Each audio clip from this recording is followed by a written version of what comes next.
Hello, video on demand people. The best people.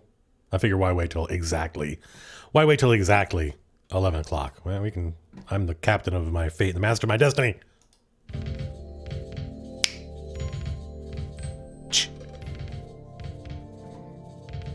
Hello, Esteban.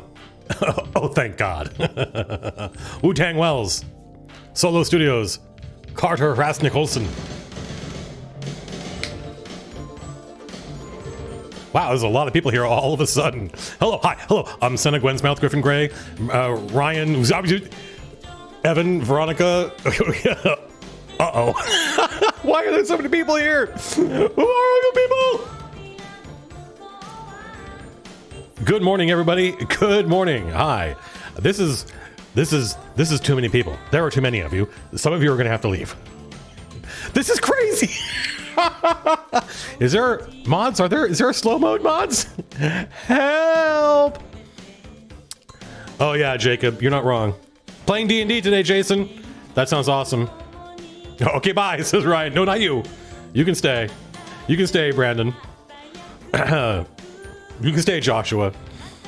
Oh, look at that. It slowed down. Look at that. I'm slow mode on. Thank you. Hi. Hey, everybody. And welcome to the show. Dig, sup? It depends what you mean by the next book, Gamer Nick. I feel like, what's the music? This is a city pop, Japanese city pop mix. Do I have any advice for running high-level bad guys in a campaign where the players start at low level? Kevin Hoff, same advice I always give, which is, make sure that your low-level characters get a chance to experience the evil of that bad guy, even though they're super, super high level. Using lackeys and lieutenants and stuff like that. Oh, I have to do so. Well, really?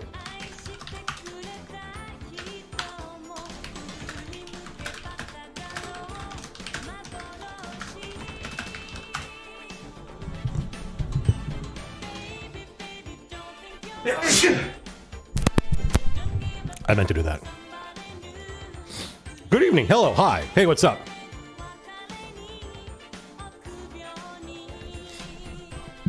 Thank you. Thank you. Thank you. Fighter is next, Gamer Nick. I don't know when Fighter. See, it's those of you who are familiar with my my nocturnal scribblings.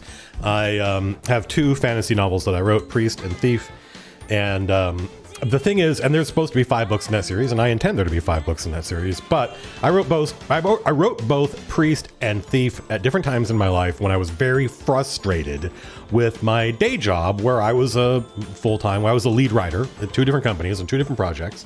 And in each instance, there was a lot of meddling and interference from management or the publisher. And I wrote these novels as an opportunity to have something that I had control over, that I could just do myself. This is actually pretty common. A lot of people who write novels do it for this reason.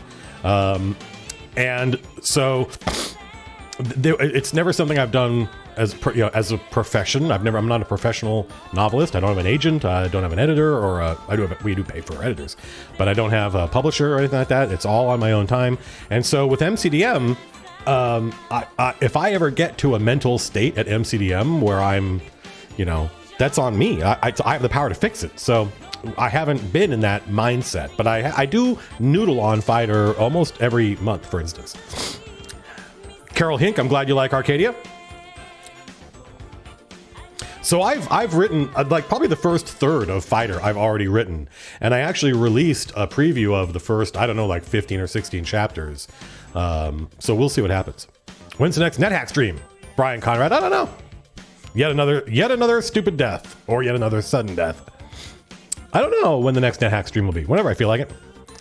You cut it all off, damn you! Maxwell Ginn asks.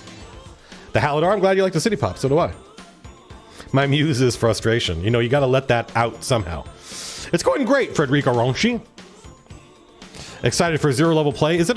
I don't think, Cameron, I don't think it's in Arcadia 5. I think it's in Arcadia maybe like 7. Will we ever get illustrations from the Ratcatcher's book from MCDM? Disappointingly average. I think that there's definitely the possibility of the option. Like Anna's done a little bit of research into this, into publishing, into MCDM publishing my novels instead of Amazon. And it would be cool to get like hardcover versions or illustrated versions. These things are all possible.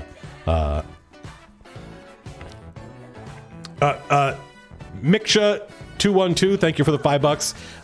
Oh yeah, no, there's definitely another 2001 video coming, by the way. The Shape of Water video that I did was really popular, and I liked how it was received, and I plan on doing more of those. Will MCDM ever dip their toes into the D&D TikTok universe? I am already on, Twitter and Reddit, and we have a Discord that I'm very active in. So there's kind of a limit to my social media engagement. I'm not really on Facebook. And Instagram and TikTok are just the next one and the next one. I remember Vine. And so my patience for that stuff is not unlimited. I think you'll probably see MCDM shorts on Instagram, maybe TikTok. I could download the TikTok app. I have an idea for doing shorts, like little 30, 60-second videos that would be a lot of fun. So we'll see. Joe Auerbach, thank you very much. Auerbach, thank you very much. Look at that I like that little animated thing you got there. John Atchley, thank you for the $5. I could read you folks a preview from Fighter right now, but I think that would be YouTube. No, on YouTube as well. See, the thing is, I'm not culturally plugged into TikTok the way I am Twitter. So, or YouTube. Fighter is finally coming out. Ouroboros, it's a clever name. Fighter is still if I started working on it full time right now, it would probably be another 3 months before Fighter was done. I'm glad you liked the game design video.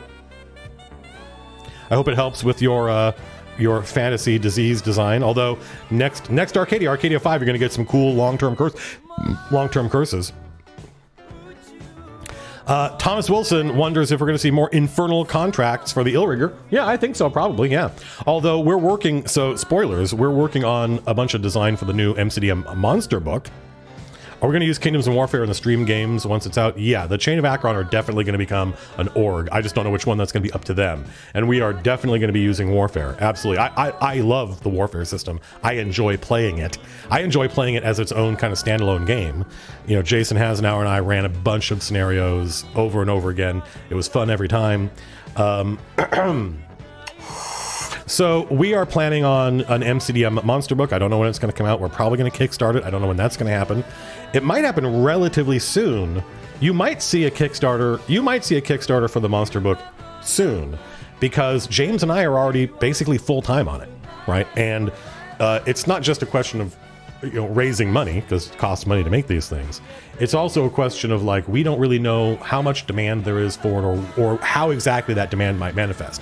So there's a limit to how much work we can do on it before we go to the audience and say, what exactly is it that you want here? Or how many of you want it? But the goal of the MCD, this is hey, spoilers. As soon as we decided to do an MCDM monster book, which seemed like kind of a no-brainer, right? It would be a lot of fun for the whole company to work on. Strongholds, Followers, Kingdoms, and Warfare, these were my ideas, right? And not everybody at MCDM has a way in to those, if that makes sense. It's more just like, well, this is what Matt wants to do? Okay.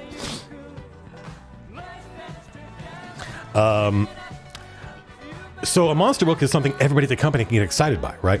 Makes sense to me. So it seemed like a no-brainer. Let's do a monster book. And as I was thinking about what would be like after a monster book, what else do we want to do? I thought, well, I really liked the design, and I learned so much working on the Illrigger. I kind of want to apply what we've learned and make an even better next class, right? Because the Illrigger is a little weird, as we've talked about. And so I made a list of possible classes, and I thought about MCDM doing a class book after the monster book, right? Like a book of classes that maybe also has some other player forward stuff, right? As opposed to monsters, which is mostly for dungeon masters. And as I was thinking about the list of classes, and I'm showing it to James Intricasso, and he's commenting on it and go, this would be cool, this would be super cool. I started to realize that if we're going to do this class and this class and this class, the monster book should know about this, right? If we do a psionic class, there needs to be psionic monsters in the monster book. If we do a summoner class, imagine if at first level you could summon 8 skeletons. I don't know if 8 is the right number, by the way. It might be 4 or something. But we have design for that. And we've been working on it for the past 6 weeks. And so one of the Illrigger subclasses that I want to do is one that summons demons. Like imagine it at first level, or maybe third level. Imagine at third level if you could summon a bunch of imps, right? And then it scales up from there. Well, we're going to do that with minion rules, and we have designed, and you can't just take the minion rules from 4th edition and bring them into 5th edition. It doesn't work. The action economy gets no, it's super bad. So James designed a version of minion rules that the testers have already sunk their teeth into, and the early reports from the testers are very positive. So yes, we will see more Infernal Contracts for the Illrigger. Certainly I want to do one that summons, I should say devils, one that summons devils. Do I see myself writing any more of the Critical Role comics? Asks Kevin123. It's not impossible, but I learned I loved those characters, and I loved writing for those characters, and I was super privileged to have the opportunity to work on that stuff. But you gotta remember, or maybe you don't remember because you don't know, and maybe you don't gotta remember because you don't care. That's fine. But I spent the first 10 years of my design career working on other established properties. I was one of the designers on the Dune collectible card game. I wrote a bunch of stuff for the Dune role-playing game. I worked on 2 different editions of the Star Trek role-playing game. I did ship combat for one of them. I designed a ship-to-ship combat game called Red Alert, a tabletop war game. I worked on the Knights of the Dinner Table card game Hack. I designed that thing from scratch. That was a lot of fun. So yeah, I did the Middle-earth role-playing game, not MERP, but the Lord of the Rings version. I did the 2 adventure games for him. I did all of it. I wrote the whole thing. And so working on other people's stuff is something I feel like I've done enough of in my life, and this is an opportunity to work on my stuff, right? If we do a monster book, we own those monsters. We can do whatever we want with them. So I hope that is a satisfactory answer. I'm using friggin' Paco. Yo! I'm using unique consumable items to change spell functioning. Yes, good. Organic and mechanic. And occasionally satanic. I love flavor that actually makes an impact. I love that stuff too. In fact, there's a small chance. It might be one mechanic too far, considering how much cool stuff is going to be in this monster book. But it would be cool if there was more organ harvesting stuff, more, I really like the idea that if we have the MCDM version of the Basilisk, which is just more fun to run than that's the goal, is make monsters that are fun to run, which 5th edition monsters are not, I don't think. Wouldn't it be cool if the Eye of the Basilisk did something special if you used it in a scrying spell, like as a component? Yes, the answer is it would be cool. Semisum. Any chance for Book of Challenges? We haven't actually talked about anything like that, although it's a good idea. The Book of Challenges. There are 2 books, one from 3rd edition, one from 4th edition, that I used all the time. And I know that there are versions of this from other companies, like maybe Kobold Press, I'm not sure. But the Book of Challenges from 3rd edition was killer. And the Dungeon Delve book from 4th edition, killer. Super, super good content. So it's possible we'll do something like that. Never thought about it. Twist and turn you. £5. Thank you very much. Love ya, MCDM crew. We love you as well. Yeah, well, they won't know until you tell them later, and you're like, haha, you like 4th edition. Ah. Yeah, hey, by the way, folks, I don't know if you're aware of this, but I've been running 4th edition live on Twitch now. We played 4 times in 2 weeks. It's a killer group of players, too, including my friend Matt O'Driscoll, including fellow YouTuber Dale Kingsmill. So, yeah, if you come by Twitch, in fact, I think at noon, we're going to stop this stream, and I might just switch over to streaming on Twitch. Maybe play some Star Citizen, who knows. Devin Baxter, thank you for the $10. Jack DSX, greetings Norway. I don't really watch, no, I'm not planning on doing any videos covering other people's D&D streams because I don't watch them. It's a big part of my criticism of the Chain of Akron is that I don't watch. Chain of Akron is the only content MCDM has ever made that I would not consume because I don't find watching other people play tabletop RPGs to be entertaining. So no, I don't watch that stuff. Even if I really like the players and the characters, it has nothing to do with the content. It has nothing to do with the content of the show. It's purely the format. I don't find the format that interesting. But keep in mind, you're talking to somebody who doesn't like watching TV. I like movies. Cameron Wallace, thank you for the $5. Aiden, great name. Yeah, isolation, I feel that, Aiden. Hopefully and happily, we brought a little sunshine into your life. I was going to quote "Singing in the Rain," but it would have sounded bad, and I don't want it to sound bad. Breathing Nerddom, thank you for the $10. I'm running a game for 6 players. 5 of them are players I have no experience with, but now the one who I've played with before is starting acting like they have a form of authority over them. I don't know what to do. Well, Breathing Nerddom, I don't know your friends. I'm not at your table. I cannot audit your game, but it can't hurt to talk to the person and say, bro, you don't have to cool it. Let them, you've already, I played the Legend of the Five Rings RPG with my friend John Wick running it, and I had already played with John before, and he and I had been friends for a long time, and my friends, some of whom were huge friends of L5R, had not only never played with him, many of them hadn't played the L5R RPG, and so I told John, hey, you and I have played before, let me sit in the background and focus on them, don't focus on me. All right, so that's maybe a good talk to have with your player. I gotta catch up with Super Chat. Super Chat. Top 3 Eternal Champion novels incarnation. Keegan Sullivan. I mean, I like all the only Eternal Champion stuff I don't love is the Eternal Champion. Is the Erakose. It's not bad, but I really like Corum. I really like Hawkmoon. I kind of prefer the Count Brass cycle within the Hawkmoon series. And I love Elric. Love. I love those first 6. Actually, hang on a minute. Don't go anywhere. Stand by. Listen to the music.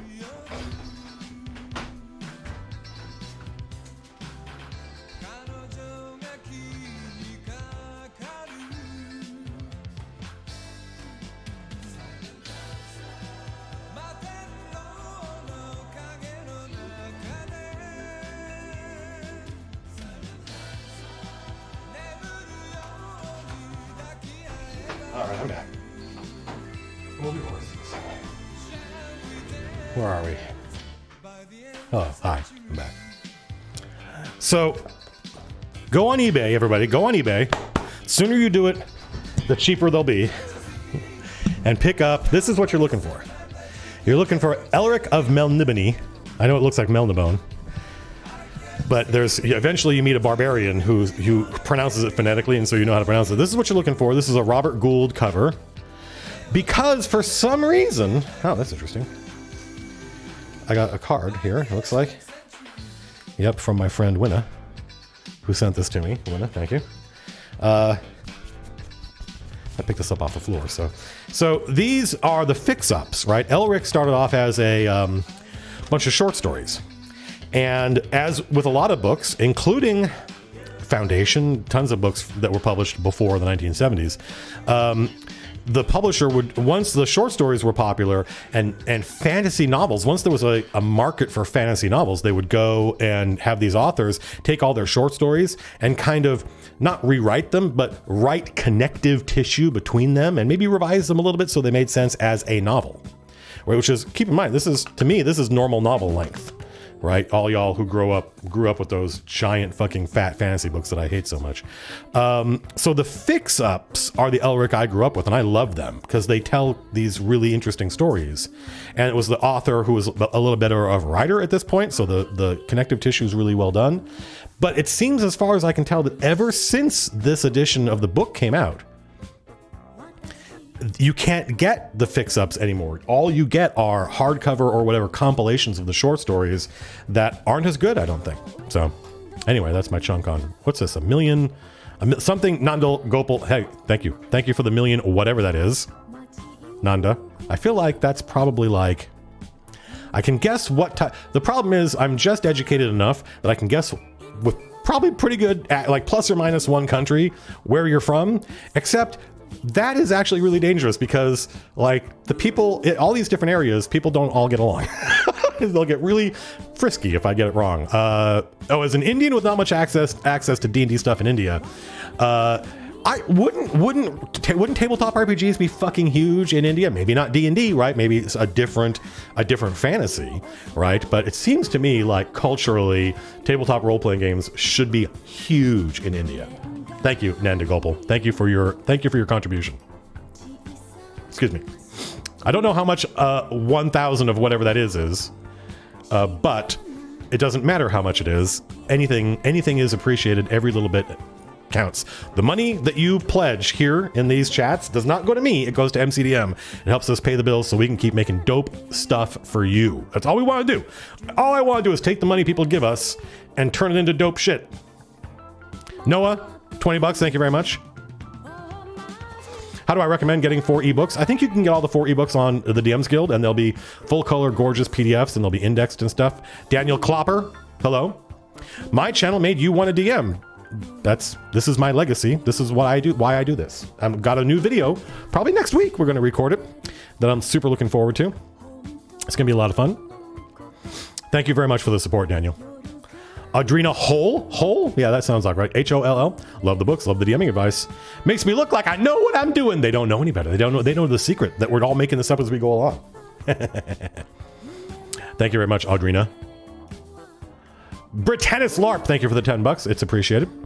It's friggin' Paco, welcome back, $5. How are those smaller fantasy novels written differently beyond? Well, they had more and better editors back then too, and they didn't have word processors.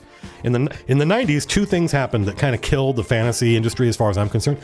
I don't mean killed it as terms. I mean, I lost a lot of interest in fantasy novels when the publishers, the phrase that the head of Random House used on the Charlie Rose show was, people don't read the editing. So they let go a lot of editors. And it used to be, you know, you have one author had maybe, depending on how big the author was, you could have one author that only had one editor, or this editor only worked with this author. But then they fired a bunch of people. So the amount of time editors spent working with each author was greatly reduced, and as a result, the editors had much less authority, and the writers all got word processors, so the books got fatter and fatter and fatter, and they got more indulgent, and they got more stuff in them that doesn't advance the plot or inform character, and I'm like, I don't know what is going on. I don't like this stuff. Where are we? Where are we in the chain of things that was you, that was this person. Nicholas Barmentov sent me 450, looks like rubles. Hello, Moscow. I also can't wait for you to get Kingdoms of Warfare. I think the PDF for Kingdoms of Warfare is about a month away, I think. Maybe a little less, maybe a little more, about a month, the PDF. Physical products, I don't have control over that. A lot of things have to happen, but they're all, yeah, everything's in progress. Ryan's reptile experience. Thank you. $10. Ryan, tell your reptiles I said hi. Have I seen Tailspire? I watched a thing of it. I watched like a video. These Tailspire Foundry, they all look really cool, and that has appeal to me. I'm not immune to that. However, come watch the Twitch streams. You can watch the video on demand. Go watch, especially like the last 2. The first couple of 4th edition Twitch streams I did, the players were learning 4th edition and Fantasy Grounds, and they're pretty unwatchable, right? But by the 3rd and 4th streams, it was smooth as butter. And that's where you got the party, the first level party holds off. They fight and win against 3 zombies and 21 skeletons, and it was epic, right? And it's starting to flow. And for me, it is the automation of Fantasy Grounds that is so powerful. And it knows the rules of 4th edition. None of these other virtual tabletops actually know the rules of the game because they're generic solutions. They're not designed explicitly they don't have a license for 5th edition. Maybe that'll change. Who knows? But no, I don't really have interest in those things unless or until they can duplicate the functionality I'm using them from Fantasy Grounds. Hello, Michael Ty. How important do I think a good acoustic environment is? Oh, for videos. Audio is super important. If your viewers can't hear what you're saying clearly, then they're not gonna, it doesn't matter how entertaining you are. It doesn't matter how cool your story is. If if they're listening to, if they can hear bad audio, then they're not gonna be able to hear anything else. I don't know why. When you get older, hair starts to grow out of different orifices, and people are gonna be like, why is Matt rubbing his nose? Is he? Do I have a favorite song by Blue Oyster Cult? Yes, I do, Carlos Mojica, but it's probably not the one people wish I had. My favorite Blue Oyster Cult song is Astronomy, but not Astronomy from the earlier albums, the Astronomy from Imagine Us. That is a killer fucking song. But I like a lot of Secret Treaties. I like a lot of Blue Oyster Cult. Hello, Fuzzy Gamer. $10, thank you very much. No, you are awesome, Fuzzy Gamer. I love the fact, I mean, if nothing else, people can talk about the success or failure of this or that thing that MCDM does, but I think we've made a lot of DMs. That makes me super happy. Nugs! £5, thank you very much. Black Company, I'm glad you like it. Black Company is not for everybody. The style of writing is unique, and that is what I like about it. But anytime you make something, all creative endeavors are a struggle between the familiar and the original, right? If it's too original, people bounce off it because it's too heterodox. They don't have anything. They can't relate it to anything else. If it's too familiar, they bounce off it because they've seen it a million times before. So anything that provokes a really strong positive reaction is probably also going to provoke a really strong negative reaction. The only thing that doesn't do either is, gruel, oatmeal, grits with no honey in it. So Black Company, some people are like, when they start reading it, but some people are like, ooh, and I'm the ooh. 25 plan. Thank you, Tomek Platek. Planescape? I'm not a huge fan of Planescape. I'm definitely a fan of the D&D multiverse. I'm just not a fan of that specific setting and its presentation. I don't know why. It's just down to taste. It's not objective. There's nothing wrong with Planescape. Ooh, Atlas, that sounds cool. Good luck. I hope your players have fun with the Strongholds. I definitely think there's a revised version of Strongholds and Followers in the future, but I don't know when. Thank you for the $10. Thank you for the additional Britannislop because I saw the first. Thank you very much. I hope you enjoy the live stream. I hope I don't let you down. Love the channel. I love your channel, Tinwellen. 50s, probably Swedish kroner. They think you designed it. Yeah, I mean, a lot of when I go back and I read the OG adventures that my friends ran for me when I was a kid, right? My original Dungeon Masters, like Castle Amber is a good example. I'm blown away by how much of my enjoyment of those adventures was what the Dungeon Master did. It wasn't in the text. I was like, oh wow, this is something John or Brad just made up. Will my new videos have clips from movies inserted? Luke shaming, $10. Thank you very much for the support. No, the machine still works, but I don't write videos that way anymore. When my videos were largely me rambling for 40 minutes, which was not, I don't think, good content, I'm much more proud of the videos we've made in the last 3 years than I am in the videos we made in the first 2 years. In terms of presentation and content. For some reason, when I went to when everything became scripted, right, which I think makes much better, more focused videos. Although there was definitely, I feel like watching the game design video, there was definitely a one revision I should have made. I don't know how I missed it, but something about the fact when I'm improving, I'm using my natural language a lot more. And in my natural language, I reference movies all the time. And so that's where the machine comes from. But when I'm writing a script, I don't really reference movies. It's not a conscious decision on my part to not use references to movies. No, it's just, that's not my writing style as opposed to my speaking style. I realize not everyone's going to enjoy that answer. Jacob Simon, thank you very much. Will the new books follow the same naming convention as Strongholds and Followers, Kingdoms and Warfare? No. Strongholds and Followers, Kingdoms and Warfare were designed to be a dyad, and because they both cover very similar ground. No, I think the next book is, I mean, maybe the next book might be called like Monsters and Villains, but that would be because we put monsters and villains in the book. And I don't know, we haven't really talked about putting villains, quote unquote, like named unique NPCs for you to fight. I think just monsters would be enough. I think just an MCDM monster book, considering that it's going to have rules for minions, it's going to have rules for pets, because we have plans for an upcoming Beastmaster class. Because I kind of want to see if we can't take the Ranger and break it into 2 classes and make each one of them fucking dope. We'll see. Stay tuned. Spoilers. Don't tell anybody I said that. They're going to get excited. And so I think it's just going to be some really cool monster title. And I'm not even sure we're going to do a class book per se, because Anna, who's a COO right now, what do I mean right now? She is now the COO. She said the Illrigger did really well for us, Matt. Maybe we just do a class and we art it and we lay it out and we test it and then we release it on the store. And we don't make a giant book. And I was like, you know what? I am happy with the way we've structured MCDM, where James and Jason and we work on the content. I decide what books we're making. I decide what products we're making. And then if production is like, I think this would be best, release it on its own. That's fine. That kind of should be a production issue and not a Matt Colville issue. JC Strout or JCS Trout.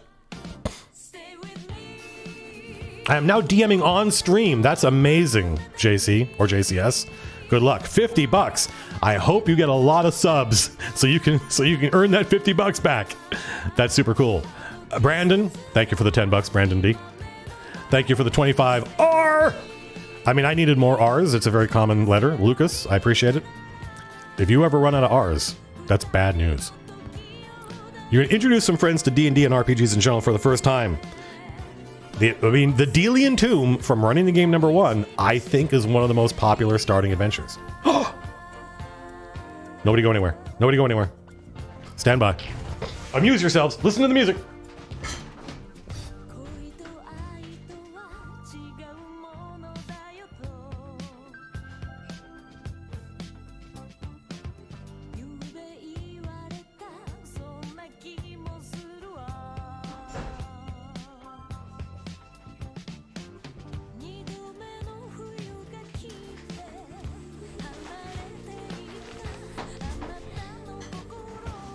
All right, I'm back. Did you guys? Nobody went anywhere, did they? I've got a package I can't show you too much of, otherwise. What's in here?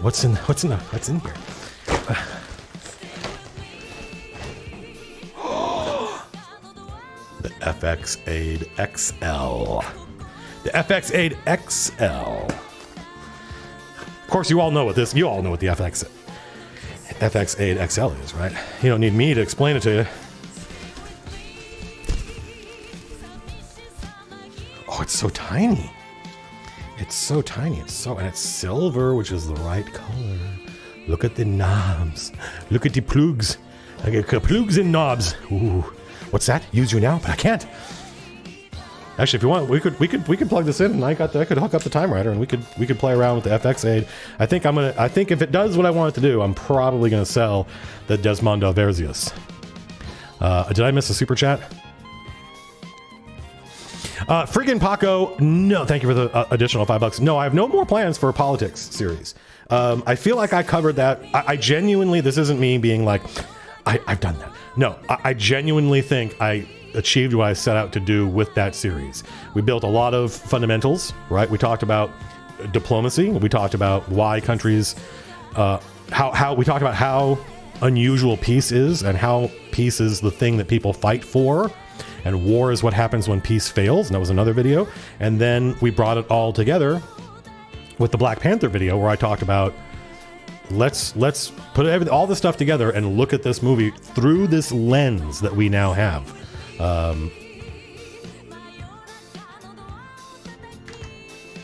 So I feel pretty happy. I'm proud of those videos. I definitely don't have more to say right now, but who knows what the future holds.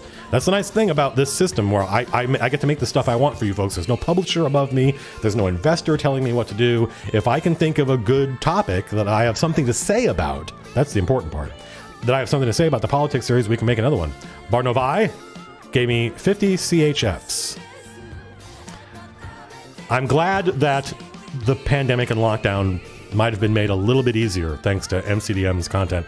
We didn't make a lot of content over the break, but we made some over the break, over the lockdown.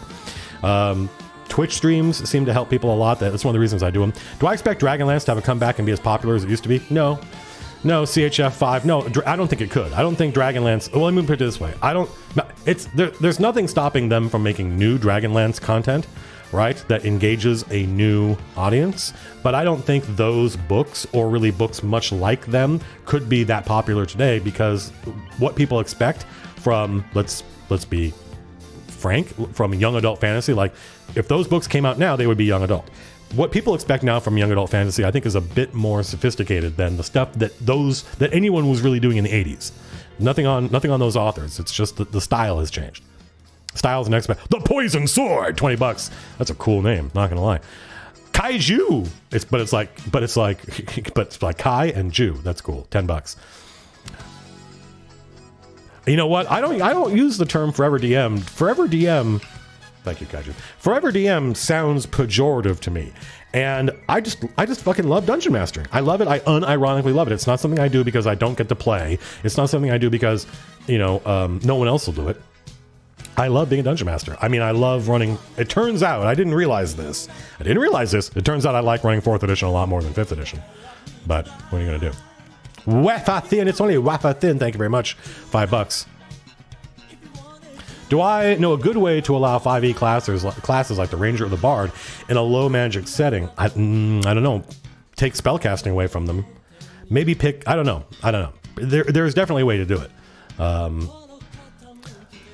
But it probably involves picking a couple. I would probably start by picking a couple of spells, turning them into class abilities, and calling it good.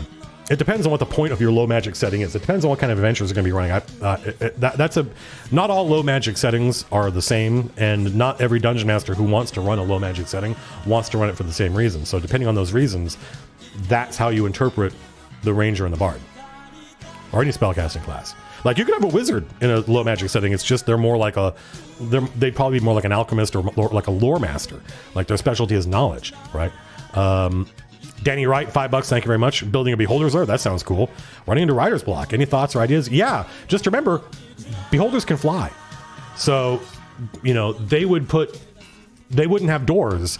They would have just, almost like birdhouse holes, and they'd be high up. So people that can't fly and can't teleport can't get up there, right? They would use their natural abilities to build layers that would be very difficult for a non-beholder to get into.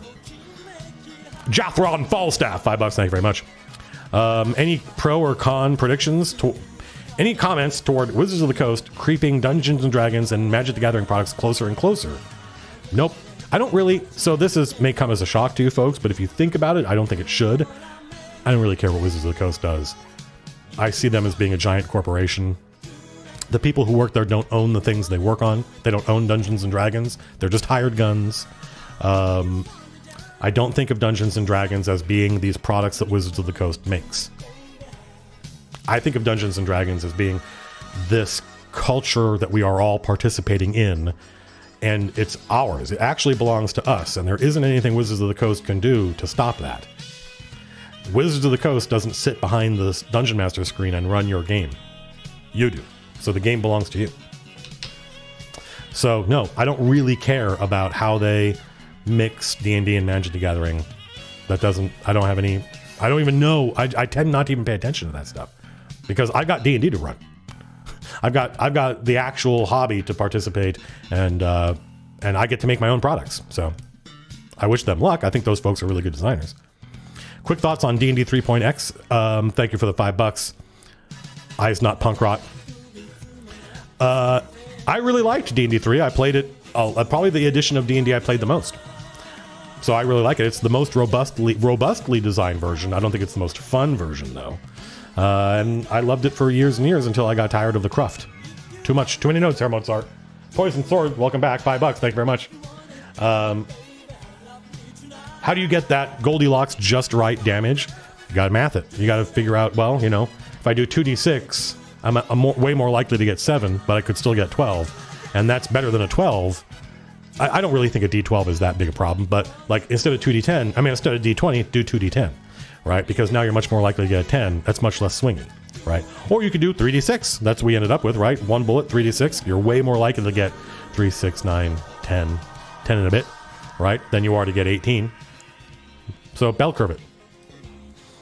Niklas Lemstrom. Thank you. Thank you for the €5. I'm having a great Friday. Thanks to you folks. This is a lot of fun. I love doing these. Live stream all the time. Brought strongholds and followers and the Illrigger class, and they made your game more fun, Vincent Moore. That makes me very happy. At some point, once Kingdoms of Warfare is more off my plate, we're going through. I haven't worked on Kingdoms of Warfare in a while. Right now, we're just going through the layout, and we are making notes as to like, oh, there's a space missing here, that kind of stuff. And so that's super important. I got a big backlog of stuff I got to do, but the Illrigger is going to get revised, probably get nerfed. Players like it, Dungeon Masters don't. And I think I know why. So I'm glad you like it. I think it's a big hit. Did we already? I'm making sure that we went through all these super chats. Colville Surprise, XE Novos. Thank you for the $20. Thank you very much. The problem is things only last for as long as they cost. That's which is cool. Don't get me wrong. It's good design. But at the same time, then a little $5 message I miss. Ben Koch, thank you for the $15. 5 months into a homebrew game, and it's the most fun your players and you have ever had. D&D is the most fun you can have with your brain, Ben. Thank you for the contribution. I'm glad you folks are having fun. How happy was I with the Strongholds and Followers codices? Really happy.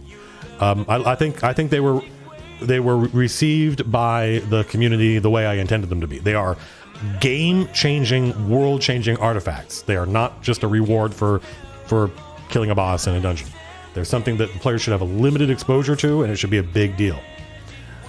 And people like that. I think that's cool. The Codex Mortis. Does the Codex Mortis exist yet? I don't know. The Book of Death. I think that sounds awesome. I want to know what that book does. Darth Dracula. Nope, I don't know anything about Elden Rings. How do I go about making magic items for 4E? That's one of the things that 4E let me down on. So I don't, is the answer, unfortunately. So I like 4th edition. It's more fun to run and play than 5th edition, but there are things I miss about earlier editions that are in it. Trevor McEwen, $5. Look at that, your players, of course. I believed in you, Trevor. I knew your players would love your game. What's going on? Holy moly. Andrew Bartley, how do I deal with a magic item obsessed party? Maybe fewer better items, right? Maybe fewer items, but they do cooler stuff, so you don't feel overloaded, and they don't end up with a whole bunch of. I apologize. There's so many super chat comments. My players keep making reckless choices. What a great question, Solo Studios. My players keep making reckless choices even when presented with negative consequences.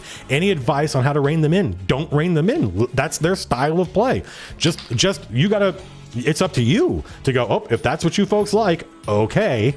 And just make crazy encounters for them that will give them opportunities to do crazy stuff with negative consequences, because clearly that's the juice for them. You're lucky. You know what your players like. Give it to them. Highly versatile classes like the Factotum for 3.5. I don't remember the Factotum Derps Magic. I apologize. Thank you for the $5. What's my opinion on classes that are highly versatile? That's a good question. I think you need to decide when you design your RPG. Are classes going to be, each one covers a broad array of things and they overlap a lot, right? So when you pick a class, you're not being pigeonholed. Or do you say, nope, this class does one thing really, really well? It's when you have both that I think there comes to be a problem. And over time, as an RPG becomes mature and they release more supplements for it, there's always going to be a trend on the part of the designers to go from one to the other. Did we think we were doing this, but now we want to do that, and vice versa? Because they're going to be reacting to the players, and the players are going to want whatever they don't got. Benjamin Bertrand. Catastrophic video. I'm glad if my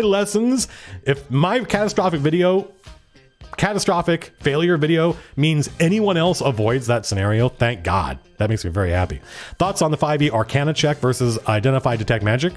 No, not really, Frankie Empanada Nanda. Thank you for the $5 though. I don't think an Arcana check should allow you to. An Arcana check is not for identifying magic items, and I don't even really like detect magic. If an Arcana check, I detected magic, yeah, it's magic. Can I make an Arcana check to tell what kind of magic it is? Is it abjuration? Is it illusion? Is it right? So Arcana will help you if you already know it's magic, and to kind of find out like what flavor of magic it is, right? But I don't think Arcana checks are for. I'm losing all these super chats. I feel super bad.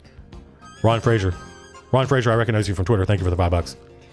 Richard Rydelek, have I ever played the Fantasy Trip? No, Rich. Although I think it's like one of Jim's favorite RPGs. So I'm surprised he never ran the Fantasy Trip for us. But we loved D&D, and he always thought that was weird. So Jacob Nicholson, thank you for the $10. Running a 2-year campaign after the party ran from my story in session 1. Stole a ship and fled to the capital. That sounds familiar. That sounds like a game I'd like to play in. Sounds like a game I'd like to run. Ricky Rebel.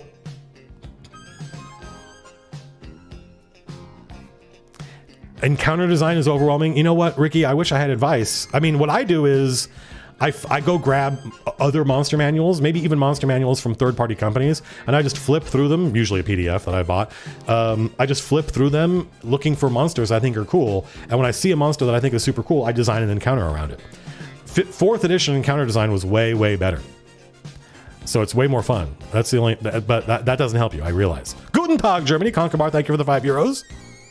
What stuff do TTRPG settings need that differentiate them from book, movie, or video game settings? I don't know. It's a good question. I don't think maps. We were just talking about this on live stream. I think an RPG setting benefits from maps in a way that I think novels, it's the opposite.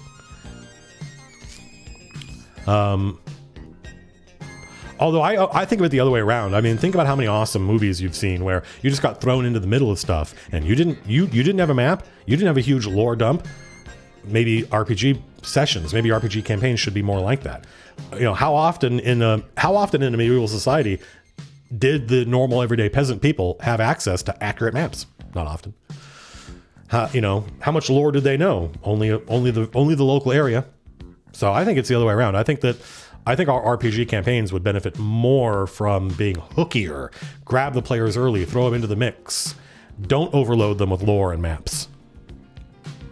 Also, I just thought about this. This is going to sound controversial. I literally just thought about this. I think maybe sometimes prep, meaning I'm going to work on my map, I'm going to work on the lore and the background. I think that time it saves us. It makes us feel productive when in fact it's a distraction from encounter design and adventure design, right? Design the adventure. Come up with the hook, the central tension. Who's the bad guy? What are they trying to do? What's the inciting incident, right? Work on that stuff. And then build lore out from that as you need it. Because that's the stuff the players are there for. They want to roll dice and kick down doors and kill bad guys.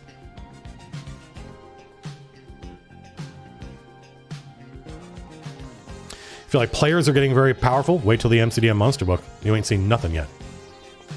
You're going to have the goal of the MCDM Monster Book is to take a bunch, not all, a bunch of monsters from the original Monster Manual, from the 5e Monster Manual, and do the MCDM version of goblins. And they're going to be cooler and more fun to run. And that probably means more powerful, but that's not really the goal. The goal isn't making a nastier goblin. The goal is making a cooler, more fun goblin. And having better and cooler art, or at least MCDM version of the art, right? And then another big chunk of original monsters. And because we just want to make a monster manual that has monsters that are fun to run. And I think more fun to fight against too, by the way. Thank you, Pesto, for answering the questions I'm not getting to. There's a video that references a live stream about bad guys, but that doesn't seem... I did a video on Vecna at Ask It. Thank you for the $10. I don't know. The only live streams that I know that we've pulled down are ones where I've replaced, like the Black Panther live stream. I pulled down because I made a video about it that was much better, much more focused. Sky McLaren Walton, a redesign of 5e Giants. Look at that. What do I believe the fantasy of giants in 5th edition in D&D is?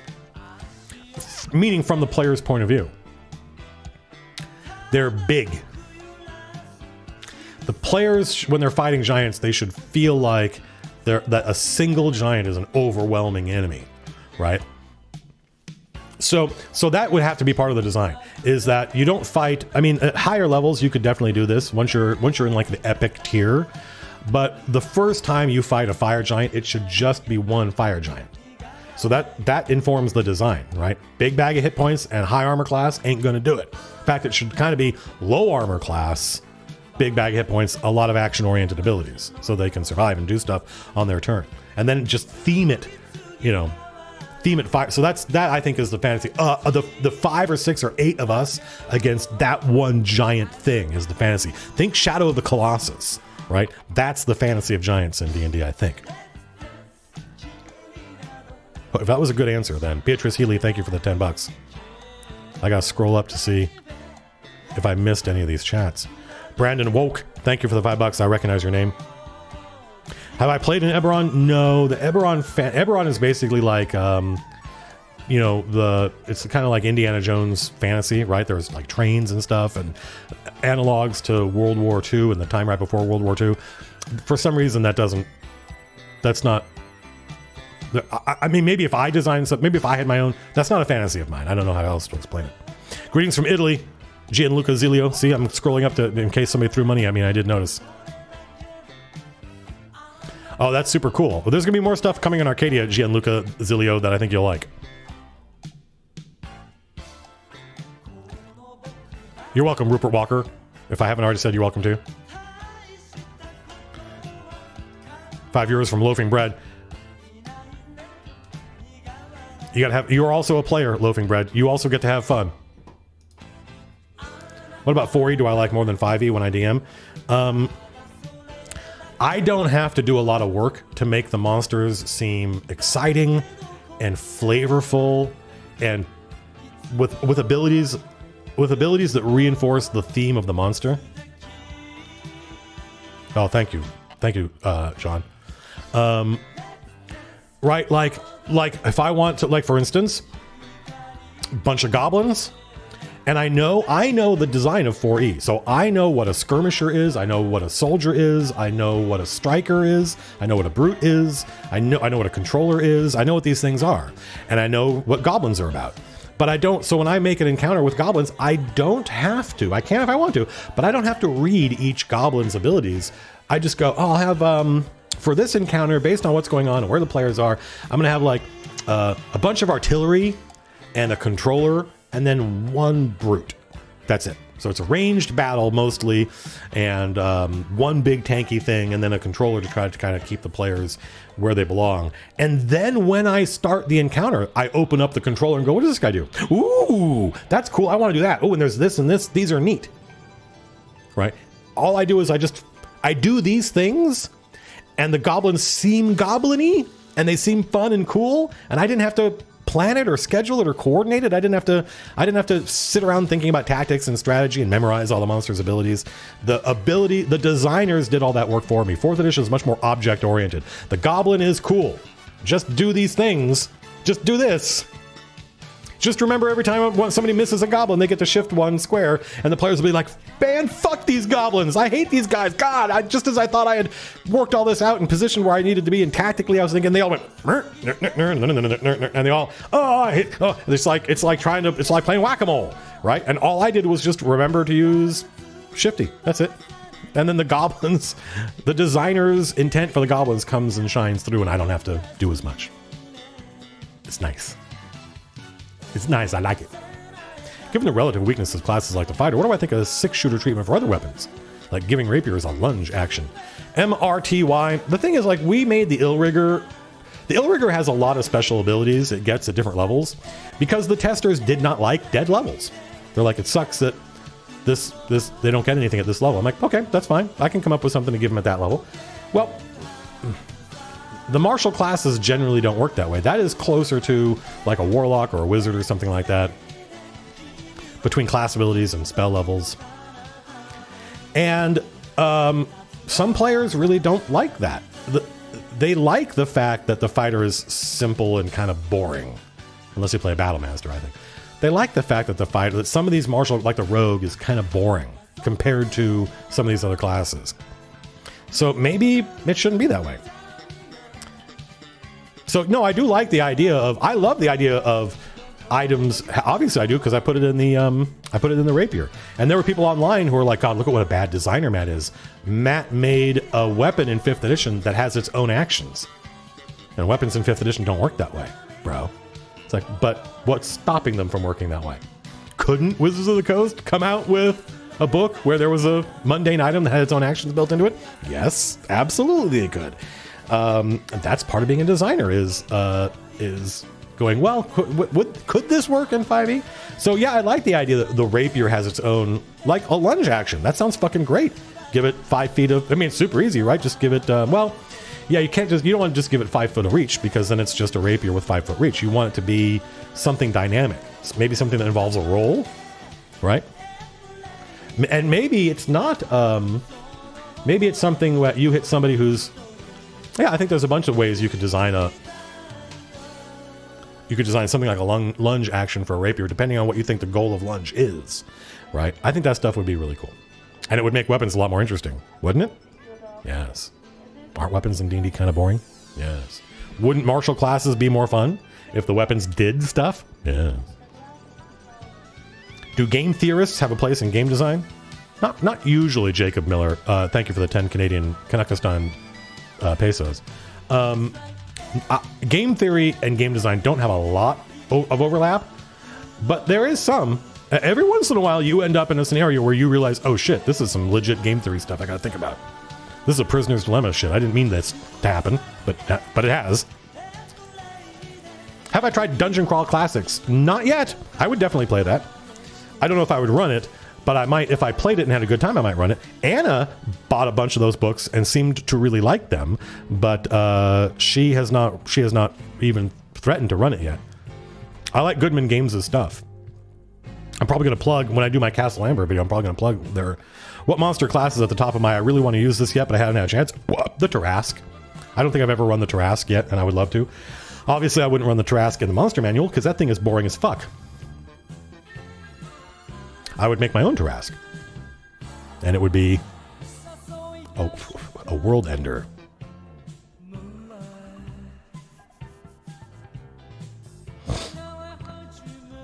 If we do a mix of old and new monsters, could we clanify the Kenku, Tengu, and Harpy? Oh, that's an interesting idea. EV, $5. I hadn't thought about that. I don't think Kenku or Tengu are really on the list, but they'll definitely, I think, when I say definitely, they'll definitely probably be an MCDM Harpy. But that's a cool idea. I think somebody should do that. Murty, $5. Thank you very much. Oh, we already talked about that. Nathaniel Levesque threw me $10 and said, I ran a boss fight for my group. This is a really good question. With a custom monster, I was super excited, but then I hamstrung myself by running it suboptimally because I was afraid of killing the players, the PCs. Any advice on overcoming that? Nathaniel Levesque, this is dangerous for me to say, I realize, because I'm an experienced dungeon master, and it's less crazy when I do it, but not crazy, by the way. It can fail even for me. It's the player's job to deal with the monsters, not yours. Make it as nasty as you can, within reason. Within reason, make it as nasty as you think is appropriate. If you're afraid this monster is too nasty, make sure the players have the opportunity to learn about it before they get into a fight with it, so that they are armed and that they can make an intelligent choice. But it's the player's job to fight the monsters, not yours. Give them the chance to do it. Give them the chance to, the nastier the monster is, the greater the share of glory for the survivors. Shh, don't tell anybody I said that. They'll take it the wrong way. Any tools for map making? I mostly use a graph paper. What's the most recent piece of pop culture I've stolen from my game? Asks Sergio Hernandez.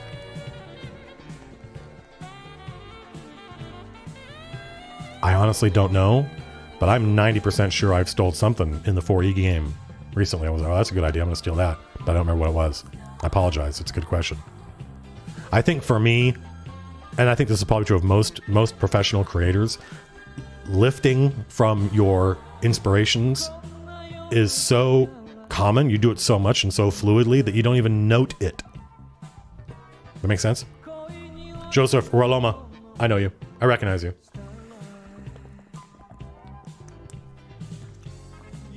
How compatible are Strongholds, Followers, Kingdoms, and Warfare? Not really, not much. Warfare, definitely. Warfare is a standalone game, basically.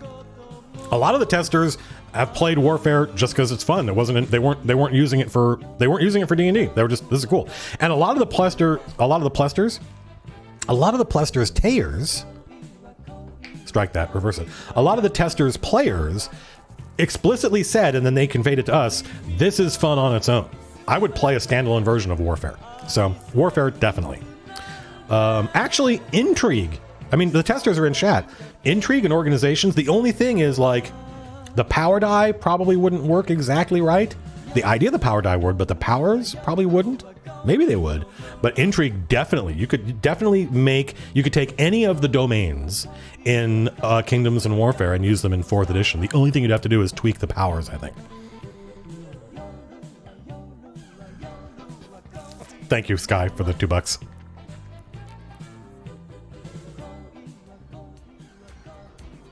Will the manual have synergies, asks Christian, with creatures that work well in the vicinity of others?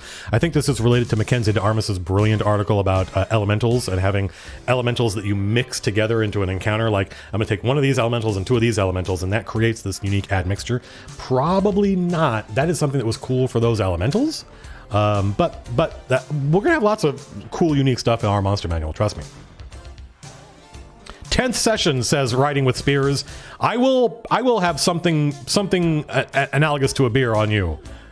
Thank you for the 50 Czechoslovakian kroner. I don't know what CZK is, so it won't be a beer. It might be something else that is mood altering. But each their own. How do you find a good stopping place or a good end of the session? Asks Wafa Thin Mint. Here's the trick. You've been playing for a little while, so you don't even really start thinking about this until you're 2 or 3 hours into your session. Don't do it earlier than that. You're 2 or 3 hours into the session, you notice the clock is winding down. What is the next thing in this adventure that you cannot wait to show the players? That's where you end it. And they're like, ah! I mean, you folks, many of you have seen the Chain of Acheron. I think one of the skills I have developed as a dungeon master is learning how to end on a cliffhanger.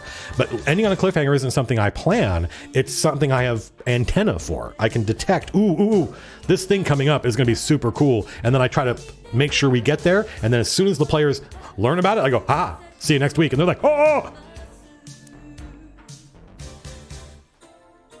Lexi Connell, 10 euros. Thank you very much.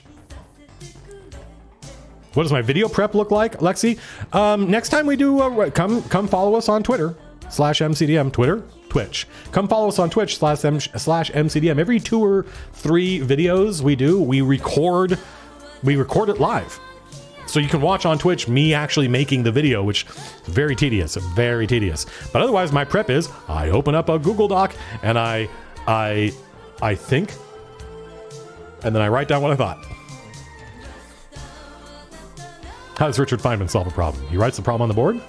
He thinks. He writes the answer on the board.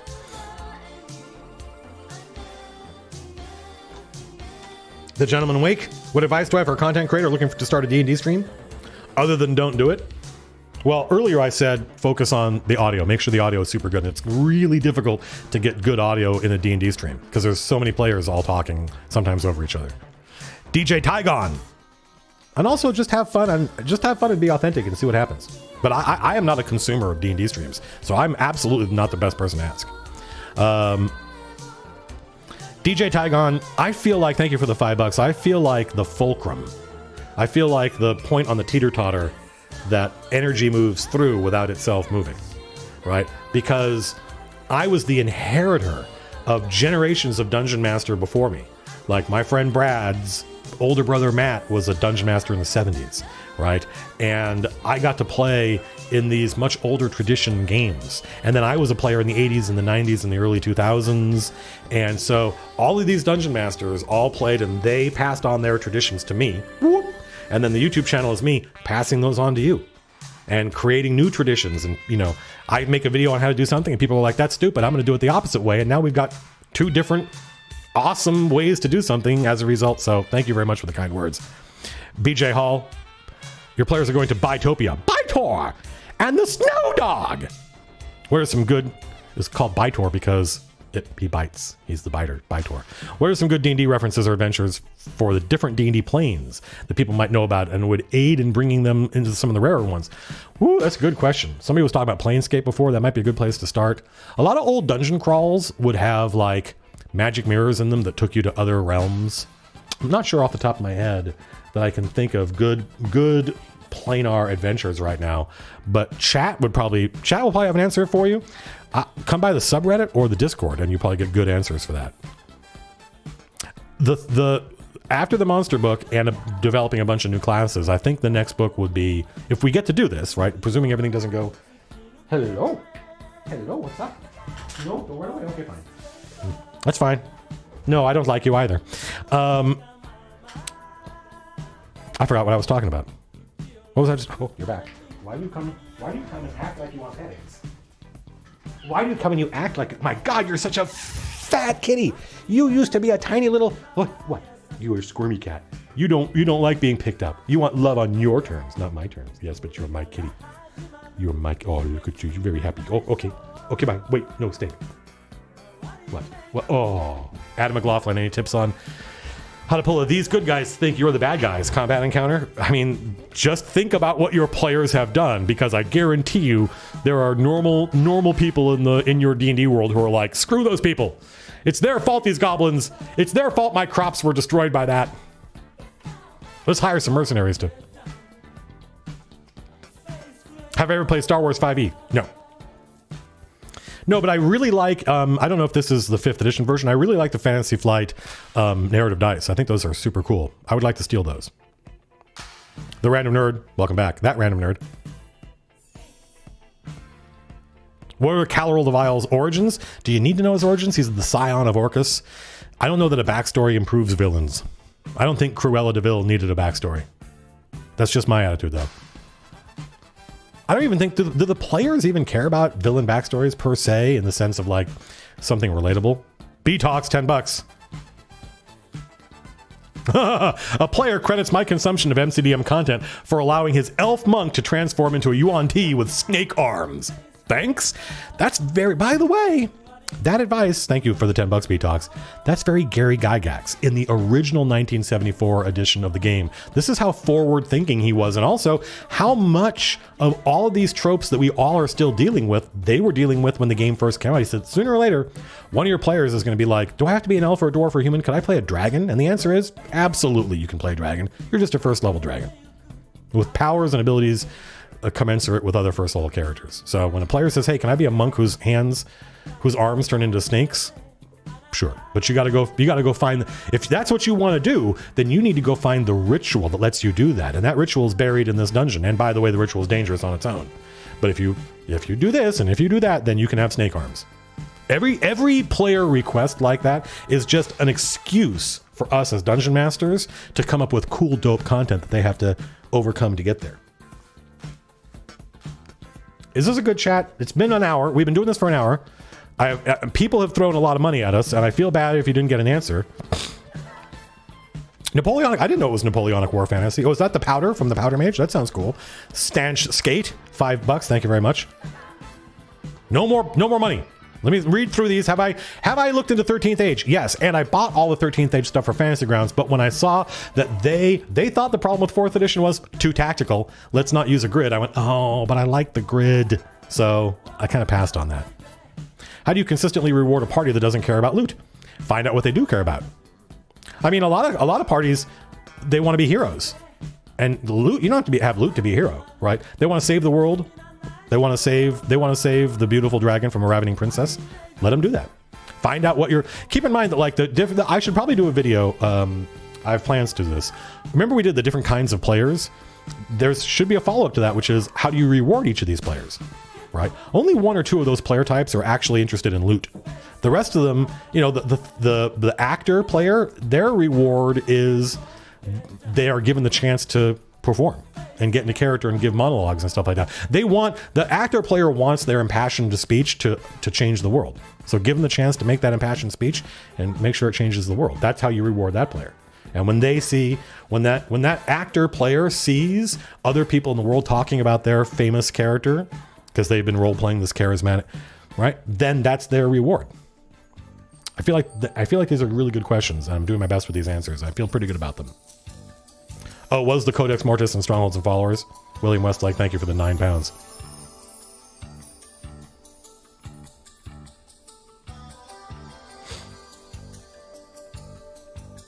Oh, well, there you go, Jesse. Thank you very much for the $5. The Midgard Heroes Handbook by Kobold Press has actions for weapons, so I'm interested in checking that out, actually.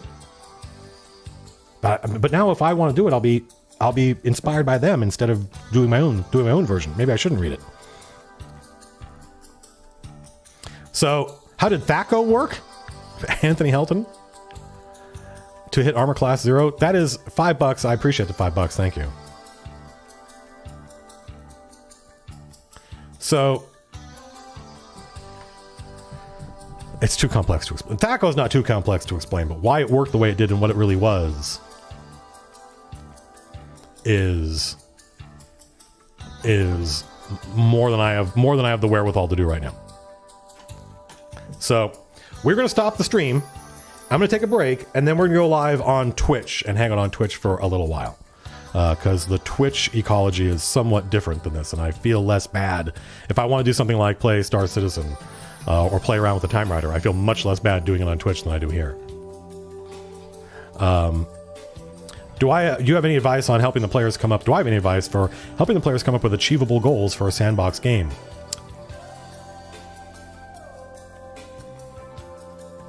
You got to put hooks in front of them, and then it's up to them to decide what hooks to engage with. They're not going to come up with the hooks on their own.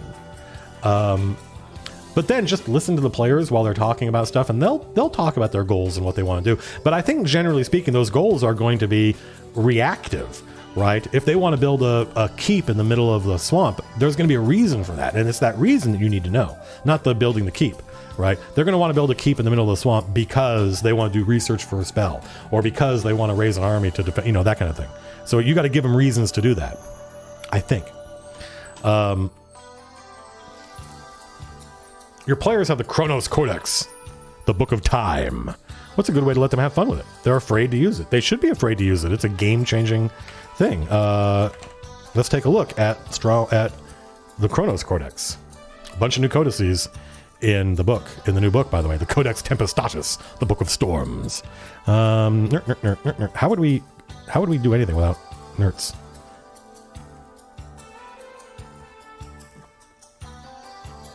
New items. What were we looking for? The book of, not the Book of Shadows, not the Book of Demons, not the Book of Machines. These are cool. Not the Codex Mirror, not Mirror. Mirror. The Chronos Codex. Like the Codex Multiversalis, the origins of the Chronos Codex are not well recorded. Its earliest references is in the possession of the how do you pronounce this bullshit I made up?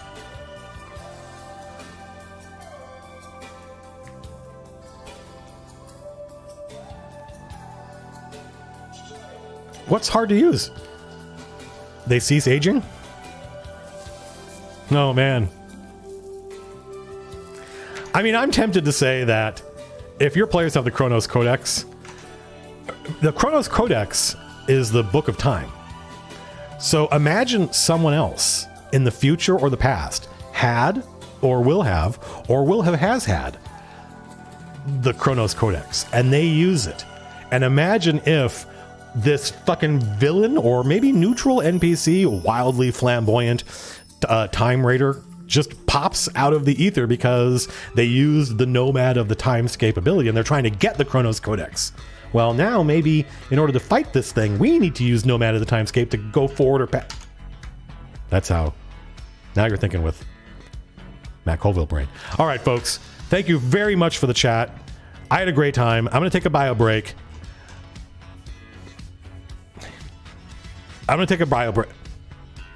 Traditional Elven greeting. Everyone doing this in chat has been following the 4th edition streams. So you folks have a great day, have a great weekend. I'm going to take a bio break, and then we'll be back and hang out on Twitch for a little while. Twitch/MCDM. Is Z in here? What's up? Didn't you just do the dice are evil video? That was super cool. I love that. I thought that was so awesome. So thanks for hanging out, everybody. Give me 5 or 10 minutes and then we'll be on Twitch. And I don't know what we're going to do. Maybe I'll plug in, we'll hang out, we'll continue this discussion. But without Super Chat, that makes me... Super Chat is super cool and I like it as a feature a lot. But if it gets overwhelming, I start to feel bad that I'm not catching up with it. Maybe we'll play around with the FX Aid. Maybe we'll play Star Citizen. It's up to you folks. Until then, imagine people complexly. Thank you for hanging out. Everybody have a great weekend. And as the elves say, peace.